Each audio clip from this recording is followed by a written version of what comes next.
What will you choose today? To be in tension? Or will you choose to be intending? We get to have what we decide upon. There's wisdom in the chapter of Job, 22, verse 28. You will decide on a matter, and it will be established for you, and light will shine on your path. I'll take that light, yes. Hallelujah. When I remember that truth exists for me, that it exists for all of us, that we get the power to choose where we are headed in life. We might not get to choose what's going on, but we can choose how we respond to it. And we're talking about the spiritual power of exerting our will when we talk about making choice to respond to what's going on around us, what's happening to us, what's taking place in our life. You will decide on the matter, whatever's at hand. Maybe you can't change the circumstance, but you can change how you relate to it. You can change how you see yourself in the midst of this circumstance, how you will respond, how you will react, how you will be in the midst of whatever it is. You probably know I like to look at all the translations of a particular verse, and decide on a matter is kind of the most typical passage. But there's also some translations that use the word determine. That you feel the intent of that, the power behind that, to determine how you will be. And then there's really some power and authority in the word decree, which is to order with authority, to step up, to take charge, to be in charge of self. That word decree, its root meanings are to sieve, to sift out, sift away the stuff that's not useful and keep only the good. To discriminate, to distinguish, which speaks to another spiritual power, not this particular month, but the power of discernment. Oh, and when we are speaking of the spiritual power of will, which we are observing this month, if you're new to Unity, we follow a path to our greater Christ and divine nature of revealing the spiritual powers that are within us. And we focus on a particular spiritual power each month. This is August 1st. Our power for the month of August is spiritual will. Now, I'm not talking about the kind of will that your 3-year-old inhabits. I will do it myself. I still have a very active 3-year-old alive in me some days. She is cantankerous. Hey, I didn't need agreement to that. I was just about to say there were no parents or siblings here to give credence to that statement. Thank you, Brother Thomas. Except if you spot it, you got it, my friend. We are talking about the power that allows us to be in the creative energy of our own life and our own circumstance. Jesus gave some illumination to this power of will through the Lord's Prayer. You remember these words, thy will be done on heaven as it is, thy will be done on earth as it is on heaven. I'm starting at the back with my explanation, and I'm also maybe dyslexic some days. In heaven, which we know is the kingdom of heaven, not that far off place we are destined for somewhere in the future that we might hope we are planning with our afterlife travel agent. No, heaven is the kingdom within us, the divine presence right here, right now, that we have access to through this development of our Christ nature. We also might call it the unified field of spiritual potential. The realm of everything is possible. Now, I want to plant my stake in that space and live in that reality in my life. It's only taken me a few decades to get to the place where I'm learning how to be there more regularly. But I am determined that is my goal, to live in the reality of everything is possible. And to remind myself of that, I have to execute my spiritual will. I have to be in charge of my own mind and my own thoughts. So if heaven is the kingdom of all possible, the infinite field of potential, on earth is all of that possibility coming to fruition in us. Our lived experience, our physical reality in this body, this lifetime, this turn around the planet, around the cosmos. We are here to try and bring heaven on earth through our own life, through our awareness of the God capacity we have within us, and utilize that to shape our life and to transform the world, because we hold that infinite light within us, and its potential is to fuel the power of change on the planet. And sometimes when I read the news, I say, this place could use some powerful God energy for transformation. And I know that if we're here in unity, then we are called in large and small ways. In spirit, there is no degree, but we humans like to categorize things. We are called to be the force of that light, to carry this energy of infinite love and infinite wisdom into the world. God can only be present in the world when we show up knowing the truth of who we are. So we are invited to allow the will of heaven to come through us to exist on this planet, through us, as us, in us. Now, this is not the kind of will that my parent might have imposed on that little 3-year-old. It's not an imposition.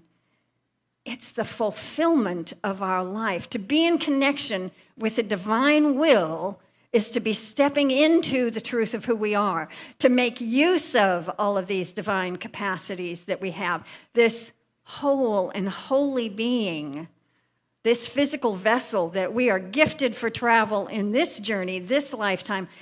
It's the fulfillment of all that we have said yes to and all that we intend to be, all that we are calling forth in the good in our lives. And when we anchor in that, think of the process of meditation and prayer. I know I practice meditation every day so that these shoulders come back down where they're supposed to be. And that tension in my neck lets go. And my spine is erect, relaxed, yet sturdy, supporting my body. So breathing into the space of God regularly allows us to release whatever tension we might have built up in our physical being. Let that tension be gone through the power of our intention. Now, we have to consciously practice this. Last week, I had an interesting opportunity one evening that gave me such an opportunity.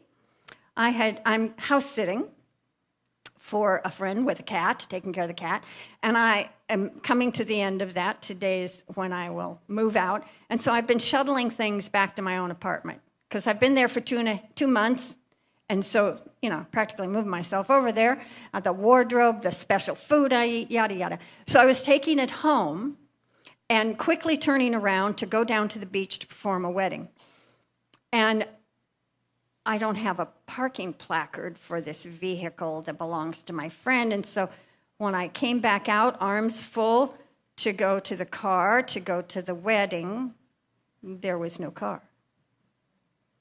And I burst into laughter, turned around to my roommate and said, I believe the car has been towed.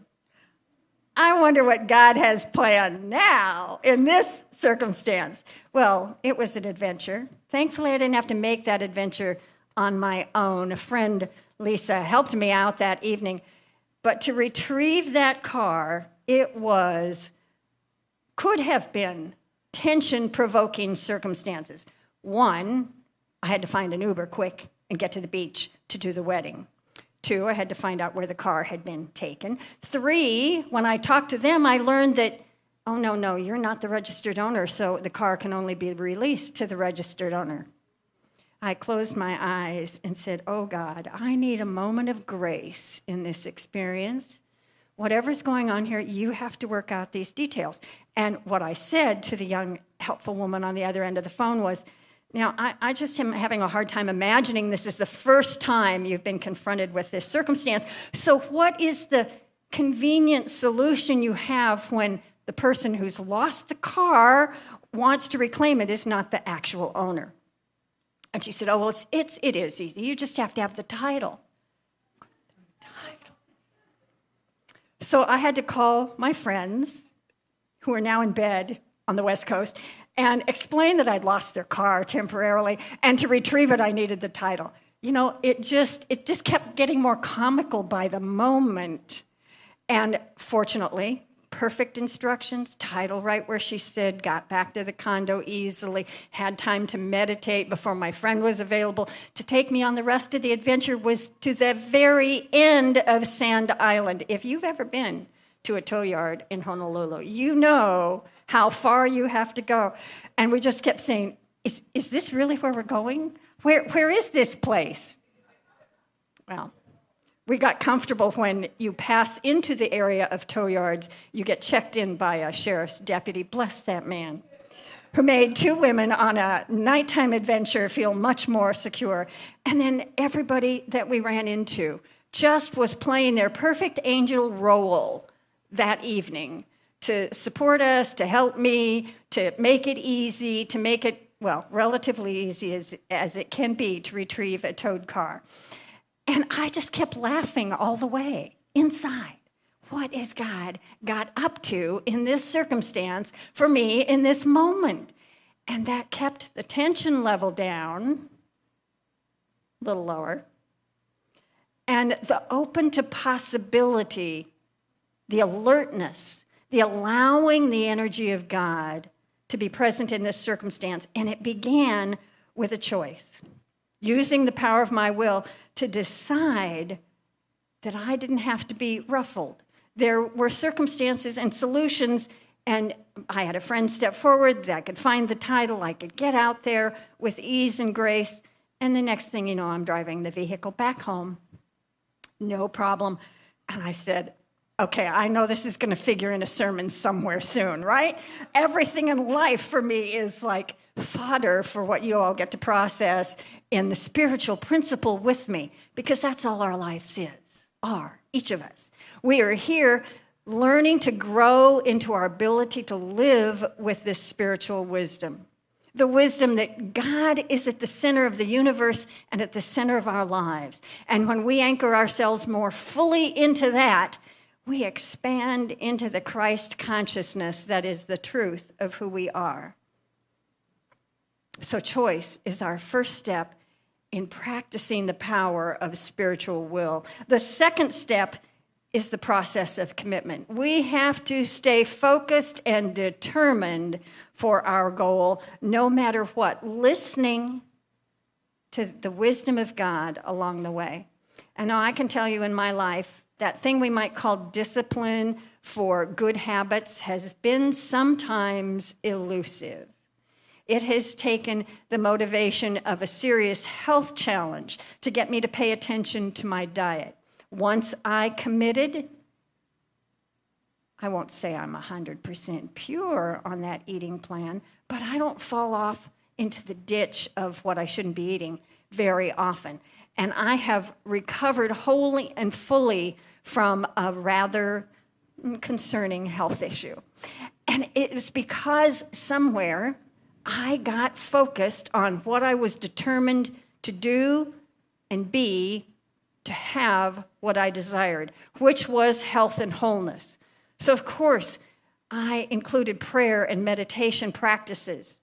That was already a part of my life. But believe me, when you're facing a big challenge, you really amp up that work in your life because you know it's what conditions your mind to be in alignment with the activity of God in you. You are harnessing spiritual power through your commitment to the spiritual practice, whatever it might be for you. As Ralph said earlier, we honor the many paths to God, especially the one you are on. So what voice of wisdom is speaking to you right now? Maybe it's a new one calling you into a deeper, enriching experience of God active in your life. Whatever that is, give a listen and follow and then execute. That's the will taking place. In Matthew, Jesus shared this wisdom. Chapter 7, verses 13 and 14. Enter through the narrow gate, for the gate is wide and the road is easy that leads to destruction. Oh dear. And then there are many who take it. Oh dear. For the gate is narrow and the road is hard that leads to life, and there are few who find it. In Unity, we take the Bible at its deeper meaning from a metaphysical perspective. So this verse acknowledges in the road that's hard that our human journey is full of whatever it's full of. Stuff we label bad, inconvenient, nuisance, tragedy, trauma. Stuff you'd rather say no to, but gee whiz, it showed up anyway. And it doesn't matter so much in the ultimate sense of what's going on in our life. What matters and equips us is how we choose to deal with it. Choosing, making a commitment to be in that spiritual focus. And the narrow gate is our experience of a devotional practice. In Christianity, it's the life and teachings of Jesus. In Unity, we fine-tune that narrow gate with the process of prayer. We know that that power of our spoken word, that communion with God, the infinite and the God of our own being, that moves us forward. That lifts us into the space of a divine experience. It might be narrow. The focus of spiritual practice. Narrow. Pick one. Get on the path. Practice daily. And the road is bumpy. But that practice carries us over the bumps. Few will choose. Few will live. But the rewards are so rich and so deep. So I invite you not to take the path of least resistance, but to form a devotional practice in your life. You have an excellent opportunity coming with the 2 classes that are being offered on Sunday afternoon and Mondays beginning next week. Both of those are guided by people who experience their own devotional path, and their heart is calling them to share it with our larger community. So if that calls to you, what an excellent way to begin moving through the narrow gate and making the road smooth. Having the light shine, as Job said, because you have decided. And maybe it moves from decision to determination. And maybe it moves from that to decree, to order it in your life with authority. Our last aspect in the toolkit of spiritual will is our willingness, our openness to the movement and guidance of Spirit, our ability to say yes to this activity of God when we hear that call. Not the willfulness of my inner 3-year-old, but the willingness to be open, receptive, listening to the wisdom arising from God itself within me. We have that capacity to listen deeply and hear and move accordingly with how we are guided. That question in the adventure the other evening, I wonder what God has going on now. I wonder what's up in this circumstance, is a useful way to open the space of your experience of connecting with God, allowing that process to begin to percolate in you. There's a I think it's a pretty famous story. It's been circulating around Unity communities for a long time, and I heard it from somebody who witnessed it. Sometimes stories are just good for their teaching value, but this is purportedly accurate. There was a Unity community a number of years ago, and one evening the minister was at work in the office at church catching up on some paperwork, and it happened to be the night that the choir was rehearsing. So he was enjoying the choral music, and all of a sudden there was a great big boom and crash, and they thought, oh my goodness, there must have been an accident out in the street. So everybody got up and ran out because they were going to be whatever was wanted in that circumstance. Offer prayer, offer comfort, offer the church for whatever they could do. And they all ran outside, and, well, there was no accident outside. So they kind of, turned around, chattering and moving back into the church to resume their rehearsal. And somebody made a comment to the minister, and they realized he wasn't walking with them. And they turned around, and there he is over at the edge of the parking lot. And this property was on a bluff. And he's standing at that ledge, just looking down, not saying anything. And everybody else comes over, and, they're all lined up and looking down, and you hear gasps, and, oh my God, and wow. And the minister just says, the minister who's looking down at the bottom of the bluff, seeing his car in a crumpled heap, the minister says, well, I wonder what God has planned for me now. What a way to step into something beyond the difficulty of the moment, the tragedy that's confronting you. I wonder what great adventure God has planned for me now. Be willing, be open, be receptive. Allow that to percolate in you. We're seeing, I think, a lot of example of courage in the face of difficulty played out in our U.S. Olympic teams this week, if you've been watching any of that coverage. Some of those young athletes and their skill and their grace and their beauty, how they've maximized the gifts that they have, the talents that they possess, and the wisdom that they've sometimes exhibited when the better serving choice for their own well-being is to step back. Many of us in serving occupations, teachers, doctors, lawyers, ministers, counselors, we often are troubled with this challenge to take care of self first so that we can serve others with high energy, with enthusiasm, with the grace of God moving through us. If you're a parent, you're serving your family, wherever you are in life, I invite us to step into these practices of making clear choices, using our power of commitment to engage us wholly in the journey, and applying the discernment of greater wisdom, leading us to the place of willingness, of preparedness, of successful execution of that which leads us forward in our life.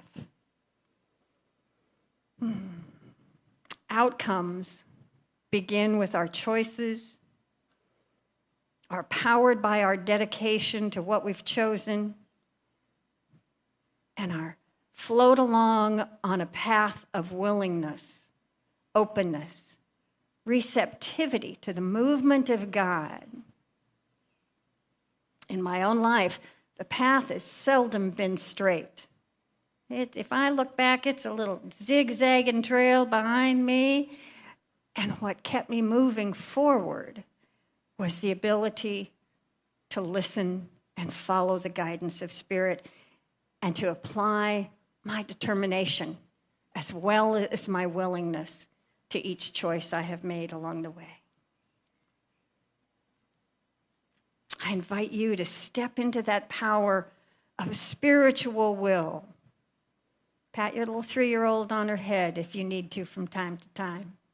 And just say, take my hand, you're safe, and come along for this journey.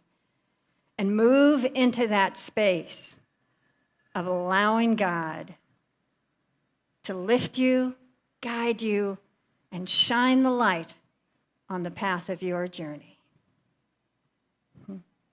And so it is. Take a deep breath with me into this space,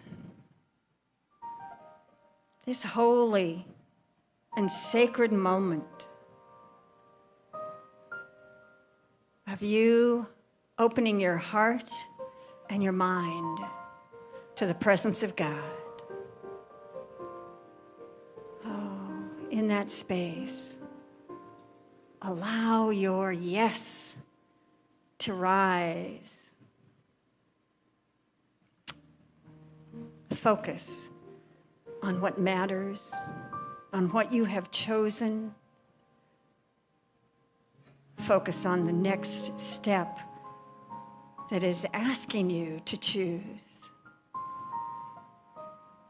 And choose with the clarity of God's wisdom now opening in your mind. If there is a choice that's arisen in you in this moment, are you ready to say yes, to make that commitment and follow it with dedication where God will lead you, not where your human mind, your intellect, or your personality would guide you? Let's pat that ego on the head as well. And let Spirit be the movement forward with openness, willingness, a receptive heart centered in the presence of God.